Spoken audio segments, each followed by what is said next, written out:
India's crossroad today. Developers are unable to sell the housing stock in most of India's top cities and even tier 2 cities. Unsold inventory across the country has gone up to 35 months, some reports say. And this while India has a huge deficit of housing. The mismatch, we all know, is for obvious reasons. Builders cater to the housing needs of the middle class and above, while the housing shortage is mainly in categories of home for the economically weaker segments. But the time has also come when the middle income India is crying foul, saying homes have become out of their reach. To demystify India's urban housing challenge and also to find out what should the government be doing, we have with us today Dr. Sudhir Krishna, former Urban Development Secretary, Naveen Raheja, CMD Raheja Developers and Chairman Naredco, Dr. M. Ramachandran, former Secretary, Ministry of Urban Development, Sunil Mantri, CMD Mantri Realty and President Naredco, and Srinivasa Prasanna, Senior Director, India Ratings. Gentlemen, thank you very much for joining in. I think we're going to divide this into two. One is for middle India, or the large middle class India, which is now saying that homes have become too expensive. So let me just tell you what average ticket price for a mid-segment 2 BHK size, varying from about 850 square feet to 1000 square feet in will cost across the country. Now NCR, Gurgaon, one of the hottest markets, that will come for 80 lakh rupees. In Noida, 55 lakh. In Faridabad, 40 lakhs. Let's go to Mumbai, Andheri, that's Mumbai, and almost, you know, the good suburbs of Mumbai, you have to shell out 150 lakh rupees or 1.5 crore. Rupees 52 lakh in Panvel, which is Navi Mumbai and supposedly the affordable home market. Meera Road, 63 lakh rupees. Go to Bangalore, Yelahanka 45 lakh, Whitefield 42 lakh rupees, and Chennai also the figures are looking similar. So to afford a house worth 40 lakh rupees, which is what we would say a middle income person deserves in this country, a person has to earn a minimum of 1.5 lakh rupees a month or 18 lakh rupees per annum. This should be actually his take home salary. If you use the basic rule of thumb, the assumption which we take is that he gets a home loan equal to 80% of the apartment price for a period of 20 years and that the EMI does not exceed 30% of his monthly income. Not a pretty picture. So first over to you, sir, Dr. Sudhir Krishna. First time in the studio. We have of course met in the ministry. You have to earn at least 18 to 20 lakh rupees to afford a home in any tier 1 city of India. That's a reality, and it's not a good reality at all. I would say that housing should not be viewed in isolation. If we develop housing stock far away from city, however affordable it is not going to be occupied.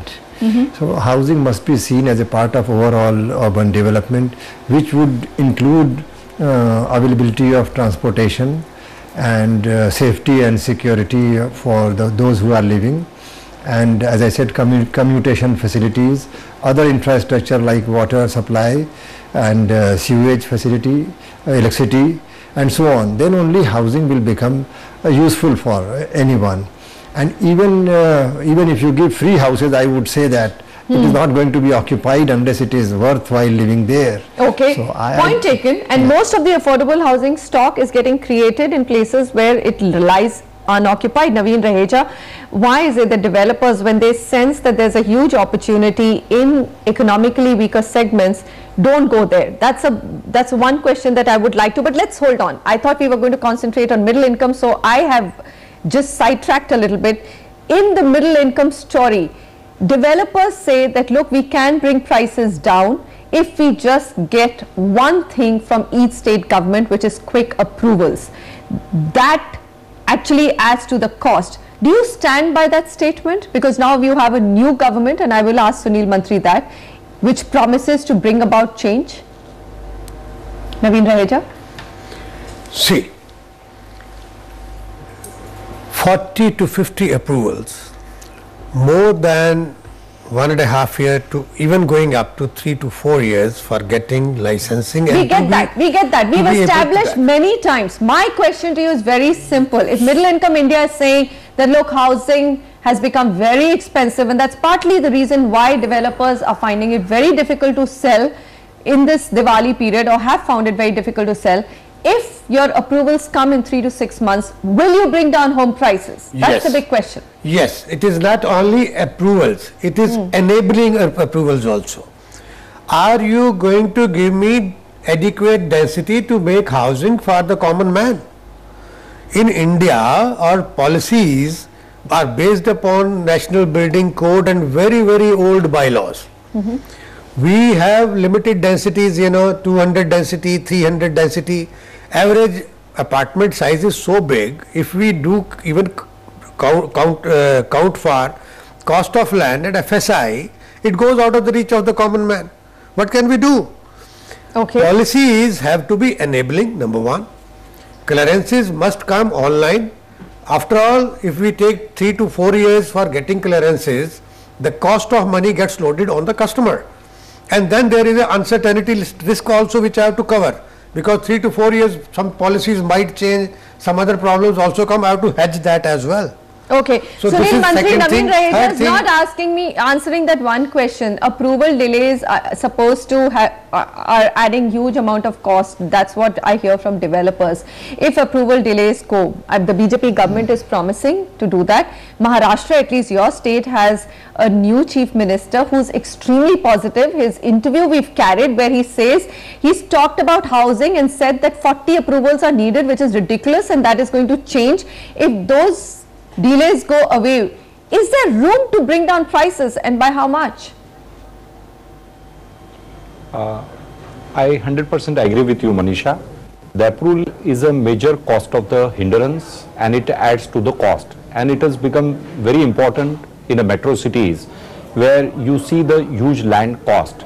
Almost 50, 60 or some cases 70% of the sale price is a land cost. And if the government mechanism, whether the municipal corporation, whether environment clearance, sit on the approvals for a couple of months, years, it is going to add in the cost. That's the first point. Second, one more point you have to note, there was a big article few days before about the corruption, demand of the extra money or the premiums cost. It also adding to the cost, which ultimately the developer is passing on to the consumer eventually. So you have to keep that thing also in mind. Okay. And the biggest thing is the land, which is basic raw material, has become the extraordinary expensive material, because you must have noticed, for example, land in BKC has been auctioned at 100 to 250 crore rupees per acre.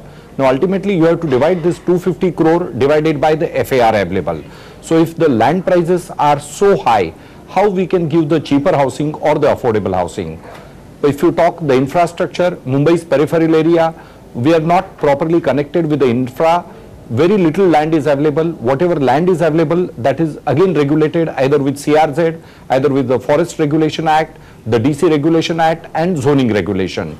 So I think the simple idea what Hyderabad has done, connect all the 60-80 square kilometer peripheral area, create more land parcels, go away with these old rule regulation of the environment and other clearances, only will create a huge supply of the land, give more FAR, it will only create more housing stock, and then only the prices can come down.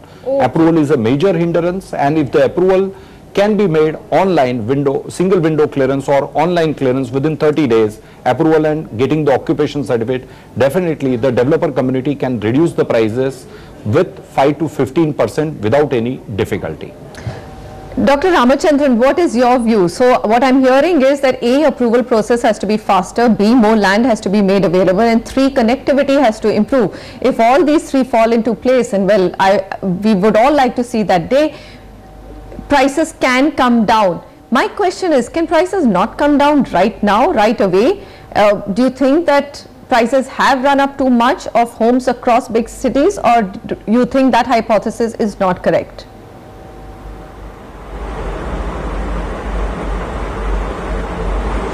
I think when we discuss all these points, when we talk about only the problems on the part of those who are to get the houses, that does not get reflected. One has been trying to have a regulator for the real estate sector for quite some time. Its regulator is not only for enforcing certain things, but also to make sure that the approval process also should be faster. So if there is a clear demand for regulator to be in position, and regulators can facilitate, one, if there are delays in approvals, do away with that. two, if the consumer has a complaint or a grievance, that also should get addressed.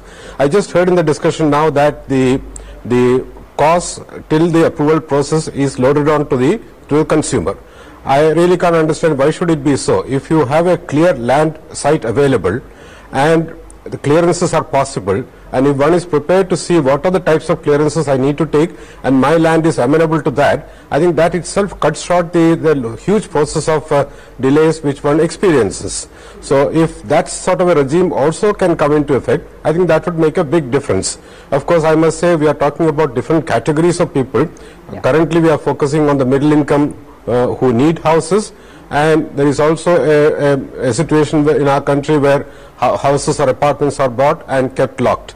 So it's a little complex situation. So I think the sequence of events would be, since the government is upfront handling whole lot of issues of governance, the approval process should be time bound, clear, but at the same time there should be an onus on the builder to satisfy for himself or herself that one is applying for a construction approval which more or less can happen. It's not in an area or a zone where it becomes difficult, because with the types of regulations which we have, I think it's easier for them to understand. So once that is over, and then there should be a definite timeline for completion of construction and delivery of possession and delivery in the proper manner. All these will have to go together. Okay, Srinivasa Prasanna, so regulator, I think we've got a very good point from Dr. Ramachandran. You know, the cost, not just have the prices gone up, developers of course have this option of passing on all the cost of approval delays to the consumer. Consumer has nowhere to go when it comes to delays of the project. They barely get anything from the developer in terms of the interest which is paid on delayed projects. Run us through the situation, and we're just going to focus on middle income right now. We will go to the economically weaker segment and affordable homes a little later on the show. But why is this happening? You have developers saying that sales are not happening or haven't happened this Diwali, and they've been pretty slow. Inventory figures are going up, yet you have buyers who are still not willing to come to the table. So there's some mismatch, isn't it? Yeah, there's been a mismatch for some time now. I mean, it's not just this Diwali. It's probably been there for the last 2 or 3 years. Or even more. Yes, inventories are building up, and it's gone beyond the affordability of, as you rightly calculated earlier. Say, for example, somebody who makes 12 lakhs and 50% is something which is acceptable to the lender. Probably they can go up to around 5 times their, gross earnings. That is 11 lakhs. That's around 50 lakhs, which I think, according to some affordability measure, is severely unaffordable. So that is the kind of thing which is available, and therefore because of the high prices, people are not buying. Now a regulator, whether it will automatically bring down prices, it's no. I mean, I think all of us, I think all the other gentlemen in the discussion have been mentioning land as one important factor which adds to the cost. And yes, for example, Mr. Mantri mentioned what they have done in Hyderabad, connecting huge tracts of land. If you have traveled on that ring road, you will notice how much land supply there actually is. So despite that, this land is not available for development, and you see prices going up. So this is the fact in almost all cities. When you approach a city, especially if you are flying in, you can see huge tracts of land around any city. But still, that is why this has to be something which has to be addressed in a systemic way. And probably not. Krishna, why do you think? I mean, in fact, I was shot down mercilessly on one of the programs where I said that look at our population density, and India doesn't probably have enough land.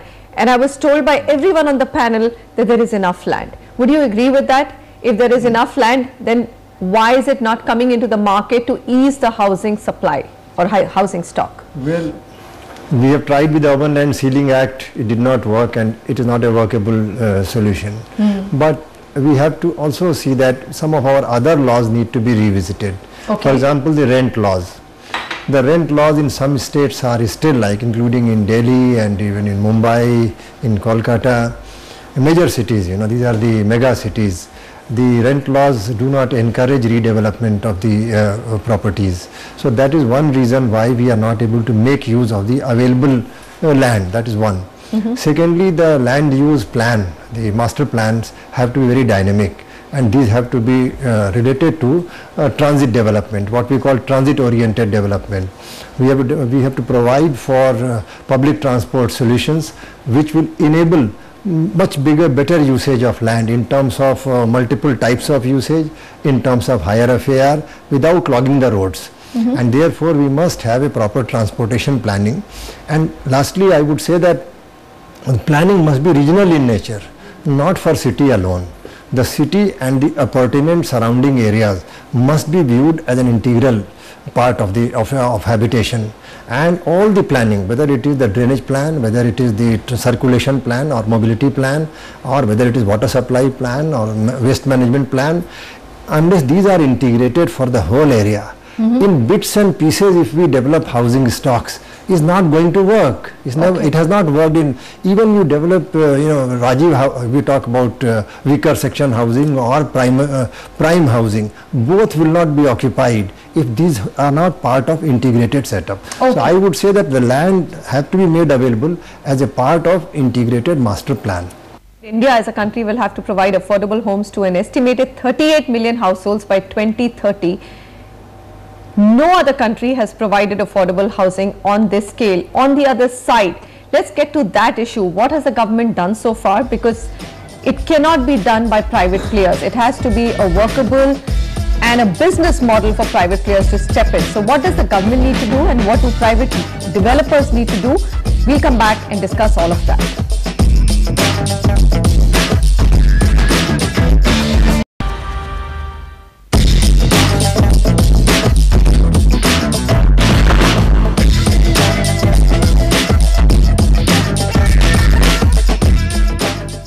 We've had national housing policy since 1988. You know, with the change in government in 1990, a new housing policy was announced in again 1994.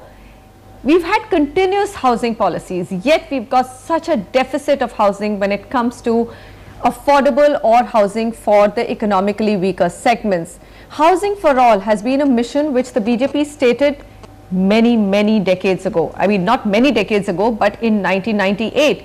It's been repeated again. Now, what does the government need to do this time around to get that going?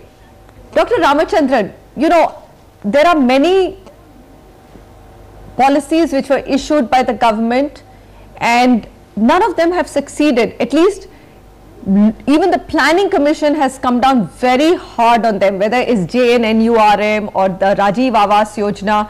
Why don't you rate them? You were part of the government in that policy making think tank. What, do you think they were marginally successful, very successful, or not at all successful?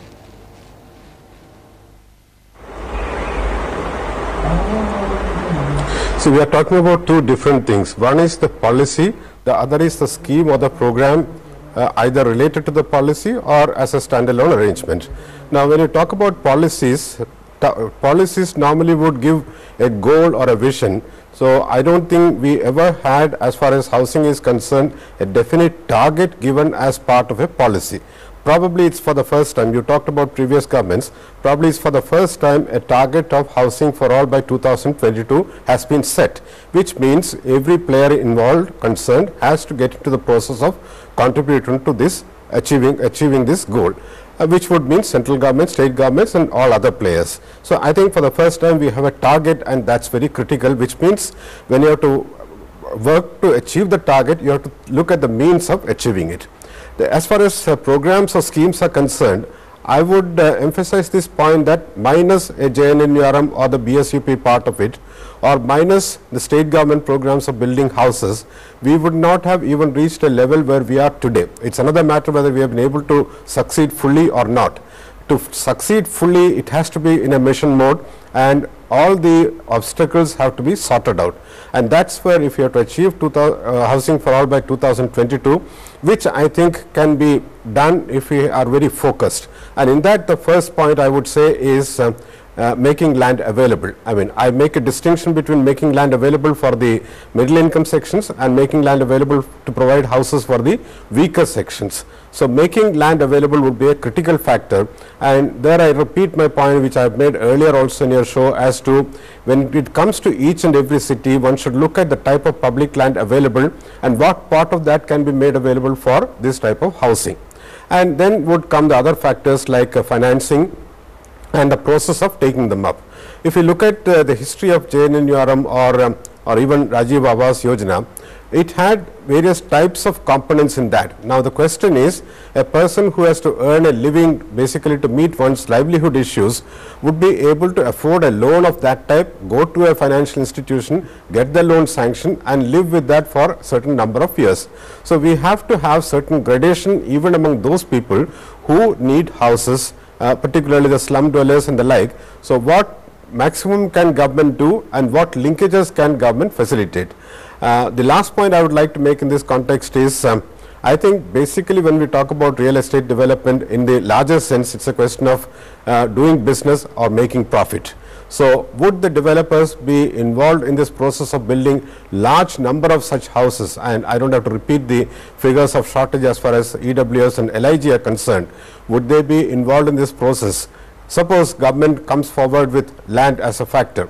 Will we have standalone colonies for the weaker section people? Would they be part of a larger scheme of things where community living is promoted? Okay, so this is again a very interesting aspect. Sunil Mantri, if you were also talking about the land availability, suppose land is given to you, will you come forward to actually create housing stock for the economically weaker segment? When does it become financially viable for you, and what kind of communities do you think will work? So one is that you separate the economically weaker segments or those homes and take them to the outskirts of the city where land is cheap. The other is to have integrated development, as Dr. Ramachandran just talked about. You cannot take people away from their livelihood, because if you start doing that, nobody is going to move. You are going to create ghost towns. So what's your view? I think the concept is very clear. Whatever the government agencies or the government authorities are sitting on the land, I have suggested on many occasions that we can have a PPP model wherein we can build certain area and hand over to the government agency for the affordable housing, and the remaining portion can be exploited commercially. That's one. Second aspect, what I have noticed, the infra, because not necessary that everything affordable or luxury housing should come within the CBD only. You can take them out 30, 40, 50 kilometers with a good connectivity, wherein you can reach in 20 or 30 minutes or 40 minutes, and that is the huge market where you can create the affordable housing stock. Now difficulties are, one, the ready reckoner rate, second is the continuous increase of the land price, third, the construction, whether you do affordable or luxuries, it more or less cost in the same fashion. So that is the biggest challenge to the developer community. But nevertheless, I think there are ways to work it out. If you remember the olden time, 80IB was introduced, and where the huge stock of the smaller size of the flats have come. Similar way, 60 square meter or below, which is the definition of the affordable housing, we can introduce some section, give them tax rebate in excise, customs and so on. And if you do that, I think majority of the developer, including I am willing to take such responsibility, that we will able to create the affordable housing, but that carries a huge demand today. Now, most of the developers are focusing on the luxury housing, which has a very small demand comparatively. I think 2 or 3 or 5% of the population, we are trying to create a more number of the housing. Whereas huge untapped demand is there in the affordable housing segment. We don't have a major competition from the government agencies, whether DDA or MADA. They built very little in compared to the private player. So it's a huge opportunities available. Little bit, I think PPP type model, we need to work it out.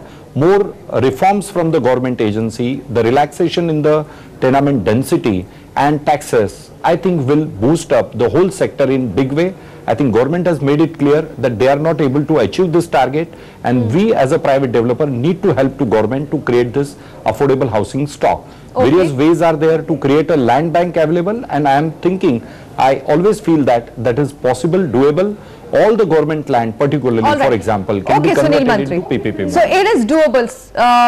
Dr. Krishna, income tax rebate on affordable housing projects. This has been the industry demand for the longest time. Do you think it's a valid demand? Yes. Do you think to kickstart that we should just go ahead and do it other than making land available? These two things alone will get private developers to get into this business? You know, while it is a justified and demand, and I think it is a workable proposition, but only in part. Because we must go into the fundamentals also of the requirement of housing and how we are going to meet. On the aggregate, we don't have a significant housing shortage. That is the unfortunate reality which we are not willing to face often. The census says that 1.1 crore housing units are lying vacant in the country, whereas the shortage projected is 1.9 crores. So already 1.1 crore is vacant, and it is vacant for quite some time. Where are these houses? All over. Krishna? In NCR, about 1 million housing units are lying vacant. As per census, I am saying that. And it is because of the various issues. One is the rent laws I mentioned, and second is the connectivity and planning issues are there. So it's not going to work just because we set a target of creating so many housing units. We have to work in totality. That is one. And once we resolve the totality issue of connectivity, etc., then only the tax rebates will help, because again you develop housing stock which are not going to be occupied. That is one point. Other, I would say that in the weaker section housing, there is a segment which cannot afford to buy the house. It is not possible, because these are floating population.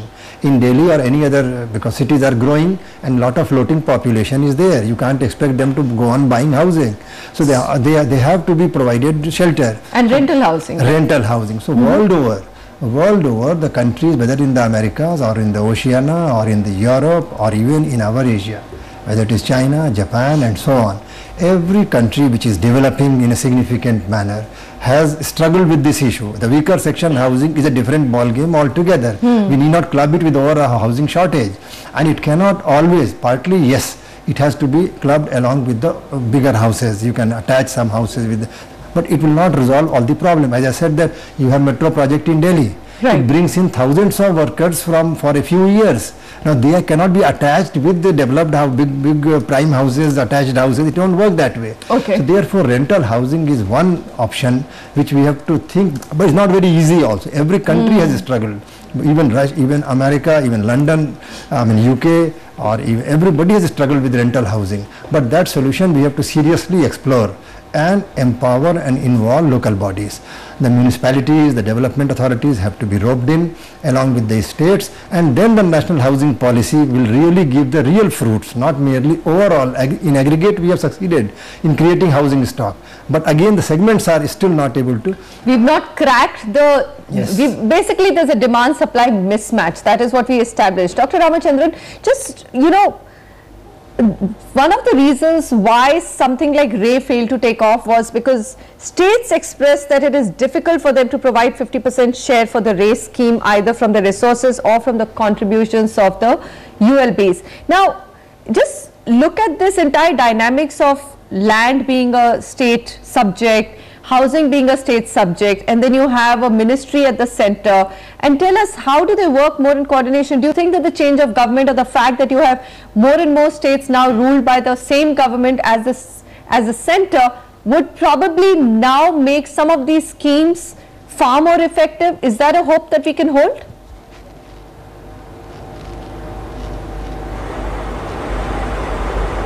I would think so. I mean, though I should not be making references to particular states. During my various interactions, I came across a state like Madhya Pradesh, where they have taken very definite initiatives as far as the toilets for all agenda is concerned, and provision of housing for the weaker sections is concerned. I have a feeling, driven by the national goal and the seriousness with which it is being communicated to states, states will become more serious about these targets and will take the required initiative. Even in the earlier scheme of things, we had states like Andhra Pradesh, where a good number of houses for the weaker sections have been built using their own resources, and I believe in a recent example, Gujarat has probably decided to expand the size of such houses. If I remember correct, it is something like 500 square feet or so. They have gone beyond what is prescribed for national schemes from here.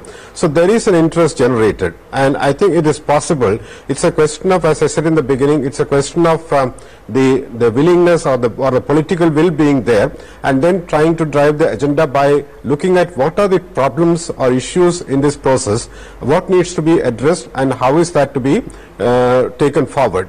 I think if there is, that's what I call a mission approach. So if there is a mission approach, especially because we have a target for a particular year, either we may achieve 100%, if not 100%, something close to that can be achieved. All right, so I think we're going to take a break on this positive note. It can be achieved. There should be more synergy now that you have a mission for housing for all, and of course states which have a government which must be in sync or should be in sync with the center, at least in large number of states across India. We'll come back and get our panelists' view in terms of the winter session of Parliament. What should the government's focus be when it comes to affordable housing and housing for all?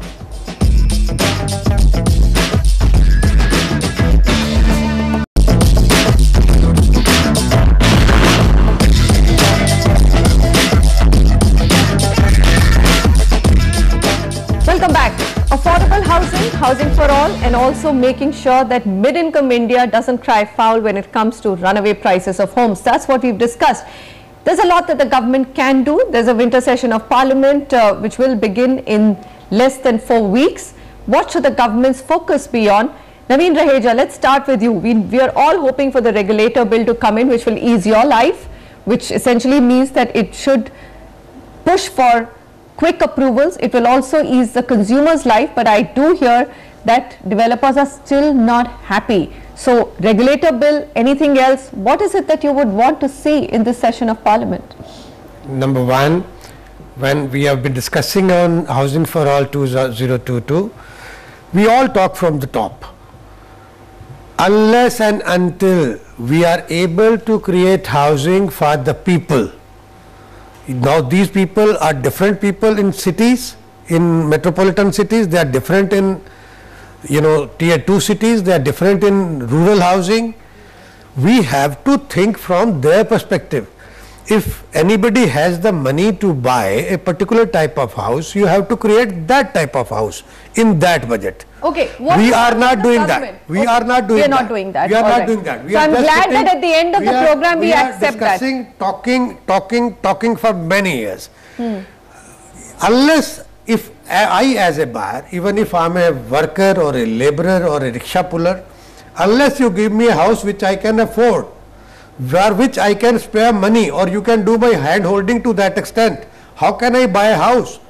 So you have to create, number one, those segment of houses which cater to the requirement of housing for all. Okay. Number one. Number what do you want from the government? You have to create. We already know that. What do you want from the government? Enabling setup. We have been talking about enabling setup means making availability of cheaper land by providing these public lands, which are now being squatted. 2.5 lakh rupees mein you can get a jhuggi made even today anywhere in India.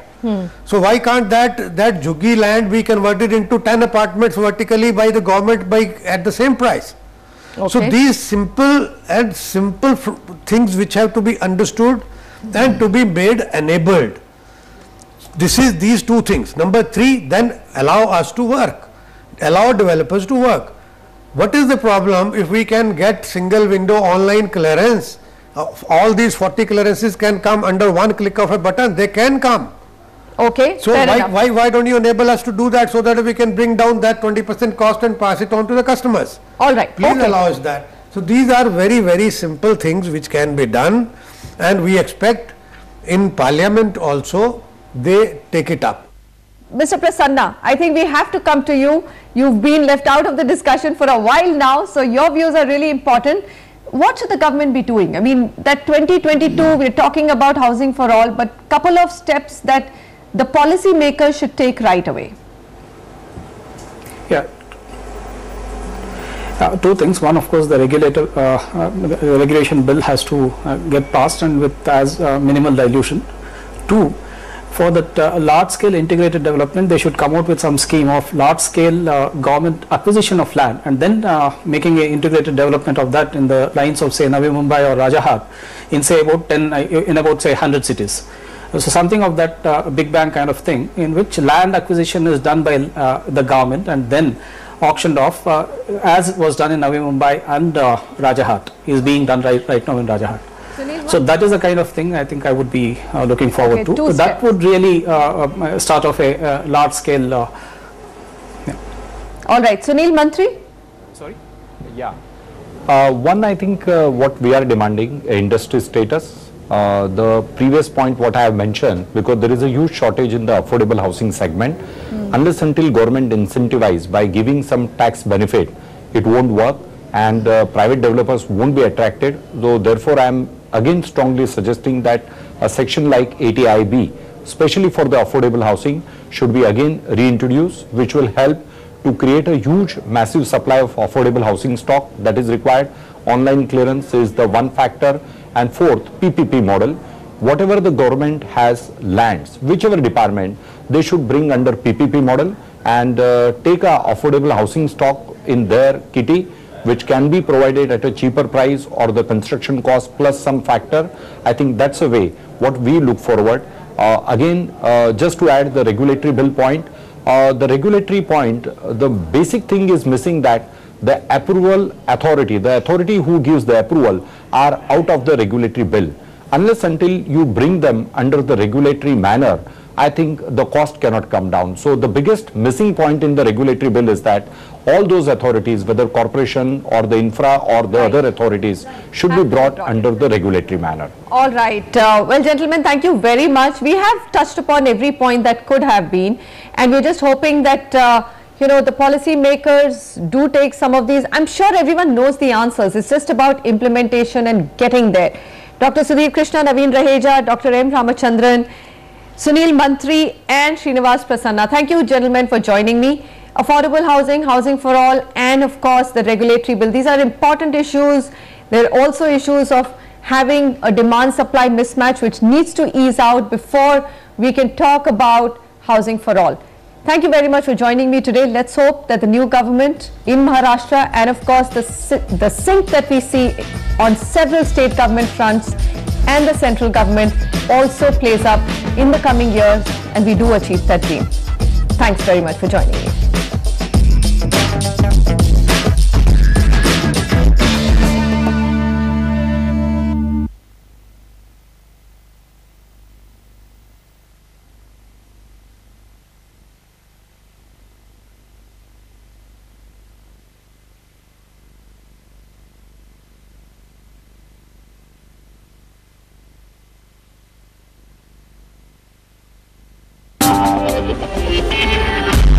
This is NDTV and you're watching NDTV Prime in association with Micro.